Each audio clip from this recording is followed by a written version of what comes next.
A paz de Cristo para todos, sejam bem-vindos ao vídeo de preparação para a aula 4, classe de adultos. Eu sou o professor Denis Pereira, é um prazer ter todos por aqui, professores, superintendentes, coordenadores, gestores, alunos, todos que amam a palavra de Deus, é um prazer tê-los aqui. Todos os domingos, a partir da 13h, postamos aqui as videoaulas para as classes de jovens, juvenis, adultos e adolescentes. Por isso, se você já está inscrito, muito obrigado. Se você é um veterano, parabéns. Se está começando agora, se aventurando agora, ainda está meio assustado, seja bem-vindo, chegou ao lugar certo. Estamos aqui para nos ajudar. Se já se inscreveu, muito bem. Se ainda não se inscreveu, clica no botãozinho vermelho, inscreva-se e ative as notificações. Além do conteúdo para a escola dominical, temos conteúdo para a liderança aqui também.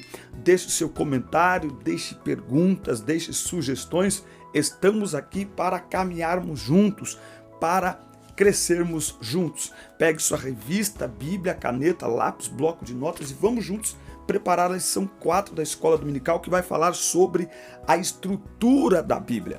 Aqui na descrição dos vídeos tem as minhas redes sociais. Acesse o meu site e você vai ver aí um link para o meu WhatsApp. Temos 5 grupos de professores no WhatsApp. Você pode falar conosco sobre agendamento de ministrações também, palestras, acampamentos, congressos, eventos, cultos. Será um prazer atendê-los em 2022. Oremos pelo Brasil, meus irmãos. Esse ano tá tenso, mas Deus nos dará vitória, tá certo? Meu Instagram, @Denis Pereira Oficial. Siga-nos no Instagram também e compartilhe o link do canal, do vídeo, com outros professores, com seus alunos. Esse canal é o canal da palavra, irmão. Aqui a gente fala sobre tudo dentro da palavra. Bora para a aula de hoje, para a lição 4, a estrutura da Bíblia.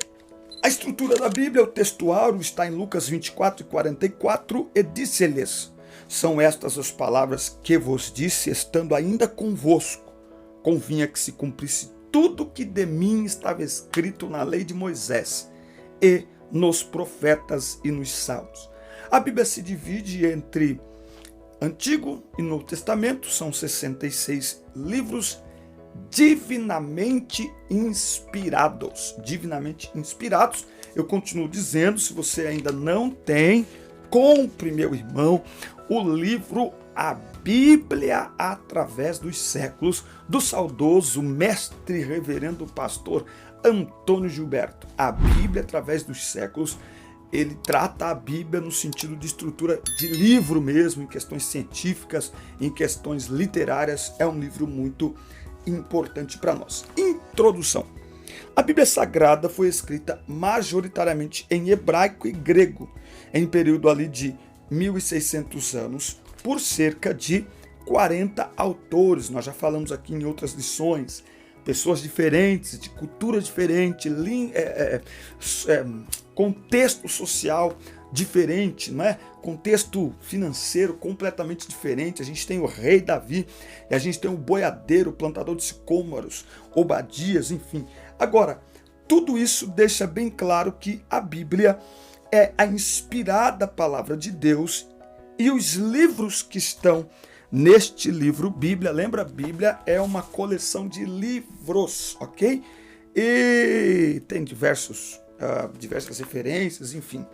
Formam os 66 livros o cânon bíblico. O que é o cânon bíblico? O que é isso? O que significa essa palavra?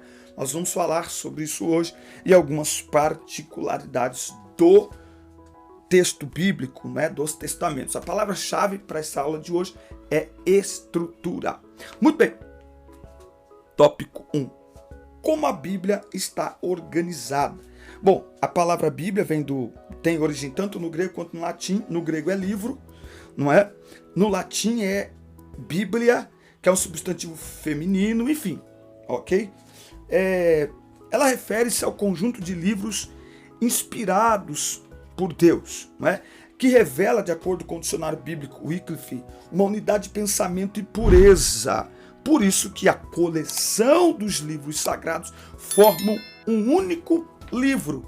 E mesmo sendo escrito por 40 autores ao longo de 1600 anos, 16 séculos, há uma coerência não é? O pastor Gesiel Gomes tem um vídeo que mandaram para nós num grupo de professores este dia.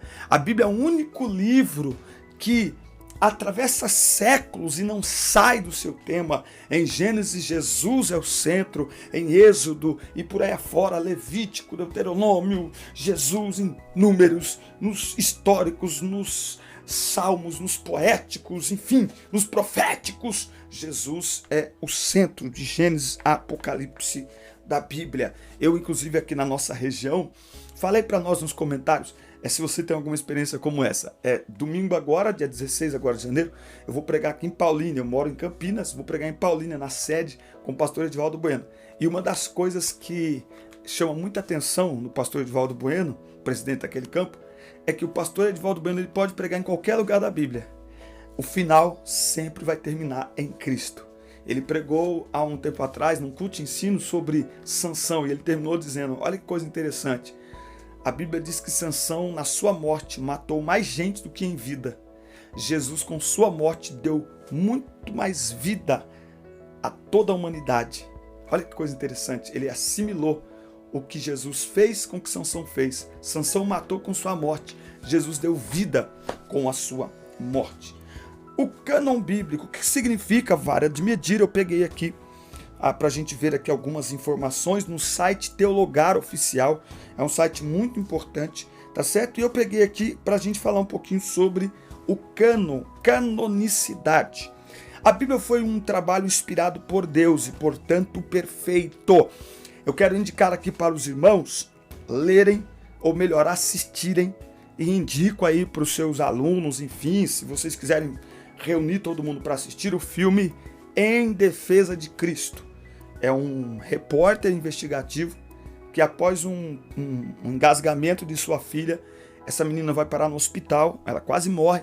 Lá no hospital tem uma enfermeira que é crente. Esta enfermeira, tanto ele quanto a mulher, eles são ateus, eles não creem e eles estão criando a menina para a menina não crer. Mas a mulher dele fica impactada pelo tratamento dessa enfermeira. E ela começa então a visitar esta enfermeira no hospital, ela ganha uma Bíblia e de repente ele vê que essa mulher está apaixonada por esse Jesus, ele fica com ciúmes e então ele resolve partir numa jornada para investigar sobre Cristo. Gente, é um filme extraordinário que tem a ver com aquela trilogia Deus Não Está Morto, faz muito sentido, tem tudo a ver, tá bom? Então assiste lá. Eu falo isso porque hoje em dia é bom você ter diversas referências. Nós temos jovens, enfim, pessoas intelectuais na igreja que às vezes a gente saiu daquele tempo, né, que olha, amém, amém, amém. Hoje as pessoas, mas por quê? Então, tem fontes que é muito interessante a gente olhar. A Bíblia foi um trabalho inspirado por Deus e, portanto, perfeito. O apóstolo Paulo escreve que toda a escritura é inspirada por Deus. 2 Timóteo 3,16. Não tem esse negócio de que uma parte é, outra parte não é. Olha, isso aqui, não. Os 66 livros que aqui estão são inspirados por Deus. Falha técnica, 1, 2, 3. Estamos aqui. Foi no 8h51. Então, toda a Bíblia é a inspirada palavra de Deus.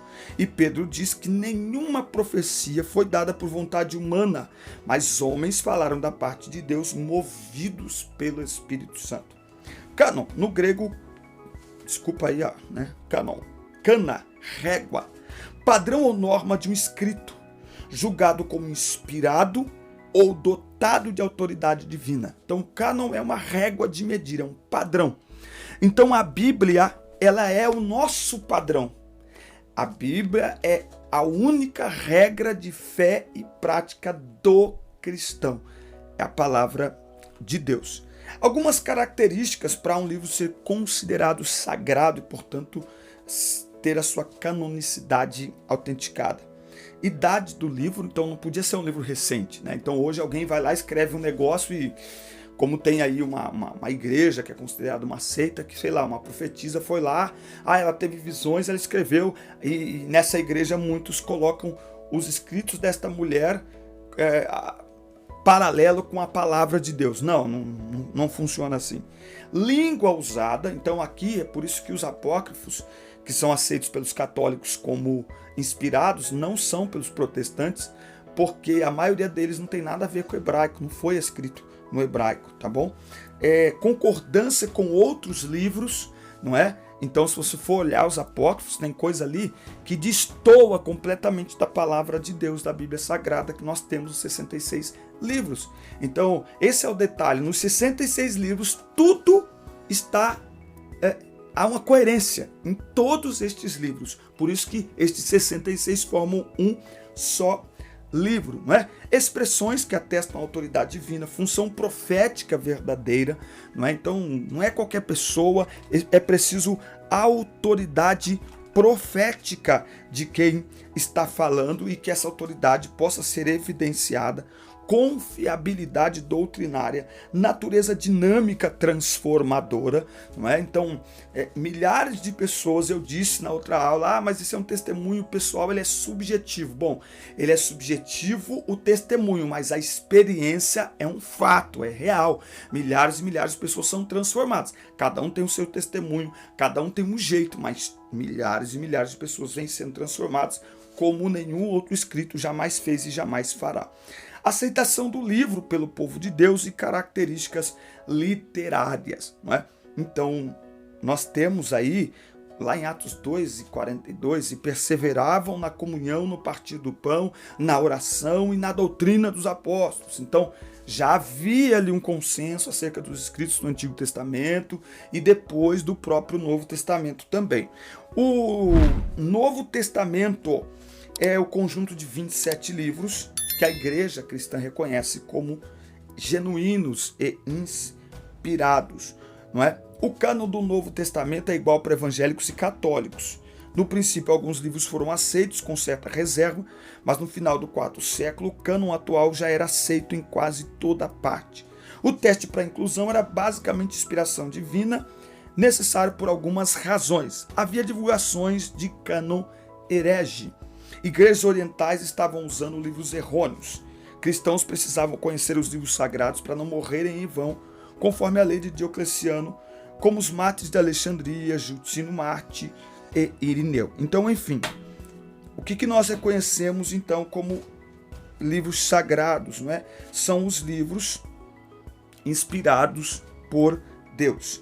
39 no Antigo Testamento, 27 no Novo Testamento. É interessante isso aqui, ó.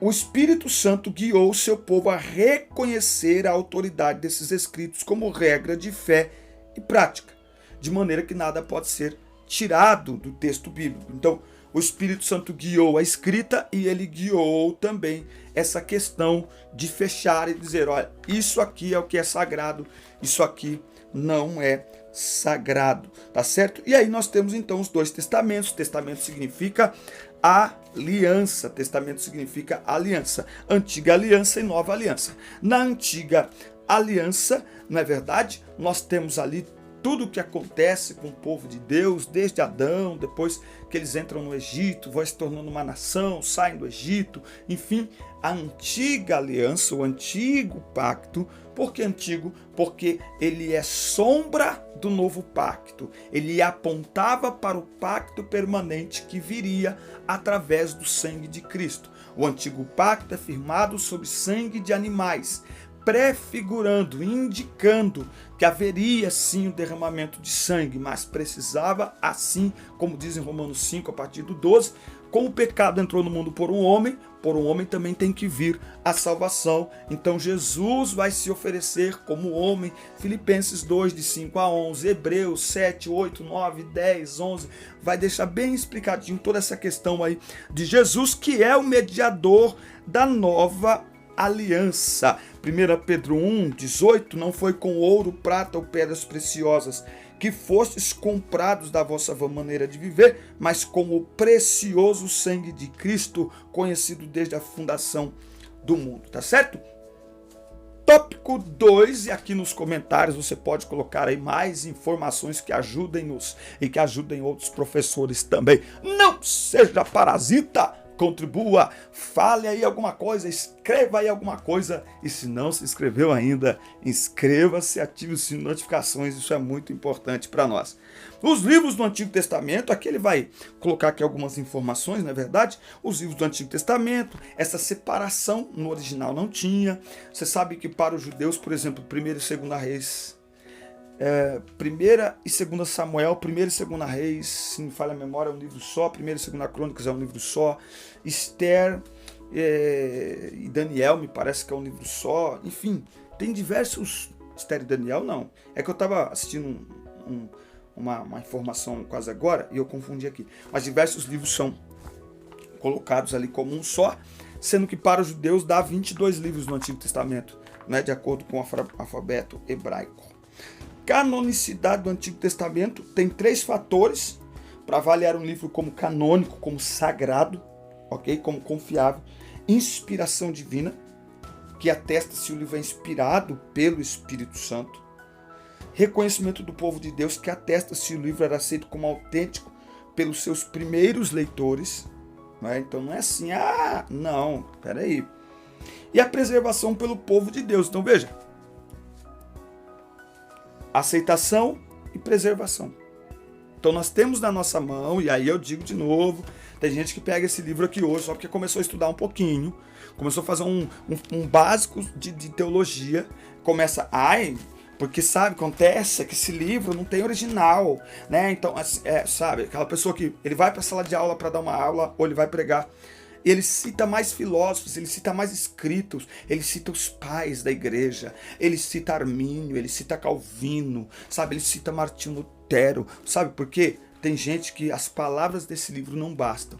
As palavras de Jesus são poucas. Tem que ter assim, tem que dar uma misturada, uma temperada. Não, irmão, não. Então nós temos na nossa mão um livro extremamente confiável, porque foi inspirado, foi aceito por pessoas que estavam perto desses acontecimentos. Entende isso? Eles viveram estes acontecimentos, não é? Eles participaram destes acontecimentos.